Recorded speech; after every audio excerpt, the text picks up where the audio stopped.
Cooking language. இன்னைக்கு cooking லாங்குவேஜில் நம்ம பார்க்க போகிறது ஃபிஷ் ஃப்ரை. வீடியோக்குள்ளே போகிறதுக்கு முன்னாடி சப்ஸ்கிரைப் பண்ணாதவங்க சப்ஸ்கிரைப் பண்ணுங்கள், லைக் பண்ணுங்கள், பெல் பட்டனை ப்ரெஸ் பண்ணுங்கள். வாங்க வீடியோக்குள்ளே போகலாம். நான் அரை வெங்காயத்தை சின்ன நறுக்கி வச்சுருக்கேன். கூடவே கொஞ்சம் கறிவேப்பிலை, 2 பச்சை மிளகாவை எடுத்து வச்சுருக்கேன். இப்போ இது மூணுத்தையும் நம்ம ஒன்றும் பாதியமாக அரைச்சி எடுத்துக்கலாம்.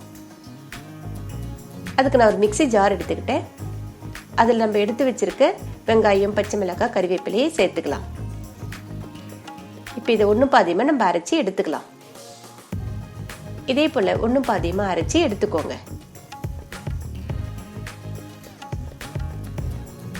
இப்போ இது கூட ஒரு அரை ஸ்பூன் மஞ்சள் தூள்,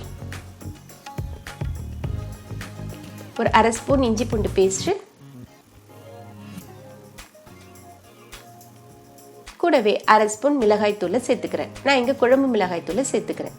உங்களுக்கு காரம் வேணும்னாக்கா நீங்கள் எக்ஸ்ட்ரா மிளகாய் தூளை சேர்த்துக்கோங்க.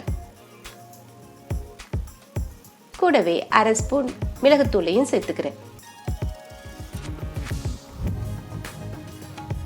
இந்த மசாலாவுக்கு தேவையான உப்பையும் சேர்த்து கூடவே ஒரு ஸ்பூன் அரிசி மாவையும் நான் சேர்த்துக்கிறேன். அரிசி மாவை இந்த சின்ன ஸ்பூன்ல தான் நான் சேர்த்துருக்கேன். கொஞ்சம் புளியை எடுத்து கரைச்சி வச்சிருக்கேன், அதையும் இது கூட சேர்த்துக்கிறேன். இப்போ இது எல்லாத்தையும் நல்லா கலந்து விட்டுக்கலாம். இதே போல நல்லா கலந்து விட்டுக்கோங்க. நம்ம கழுவி வச்சிருக்கோம் இல்லையா மீன், அதை இதில் சேர்த்து நல்லா கலந்து விட்டுக்கலாம். எல்லா மீன்லேயும் இந்த மசாலா படுற அளவுக்கு நம்ம கலந்து விட்டுக்கலாம். இதே போல் நல்லா கலந்துக்குங்க. இப்போ மசாலா எல்லாம் மீனில் நல்லா ஸ்ப்ரெட் ஆகி வந்திருக்கு. இப்போ இது ஒரு மூடி போட்டு ஒரு அரை மணி நேரம் நம்ம ஊற வச்சு எடுத்துக்கலாம். அரை மணி நேரத்துக்கு பிறகு மசாலா நல்லா மீனில் ஊறி வந்திருக்கு. இப்போ நான் ஒரு தோசைக்கல்லை வச்சு அதில் 2 ஸ்பூன் எண்ணெய் விட்டுக்கிறேன். நம்ம மசாலா தடவி வச்சுருக்கோம் இல்லையா மீன், அதை தோசைக்கல்ல நம்ம போட்டுக்கலாம்.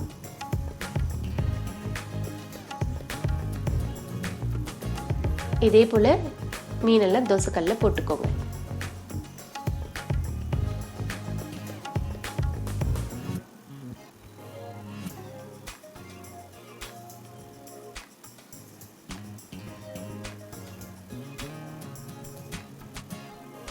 இதே போல் மெதுவாக கிளறி விடுங்க. ஒரு பக்கம் வெந்ததும் இன்னொரு பக்கத்துக்கு திருப்பி போடுங்க. மீன் உடையாத அளவுக்கு திருப்பி போடுங்க. இப்போ 2 பக்கமும் நம்மளுக்கு நல்லா வெந்து வந்திருக்குது. இப்போ இது எல்லாத்தையும் நான் ஒரு பிளேட்க்கு மாற்றிக்கிறேன். நம்மளுடைய ஃபிஷ் ஃப்ரை ரெடி ஆயிடுச்சு. இதே போல் எல்லா மீனையும் நம்ம வறுத்து எடுத்துக்கலாம். இந்த ஃபிஷ் ஃப்ரை சாம்பார் சாதம், ரச சாதத்துக்கெலாம் சூப்பராக இருக்கும்.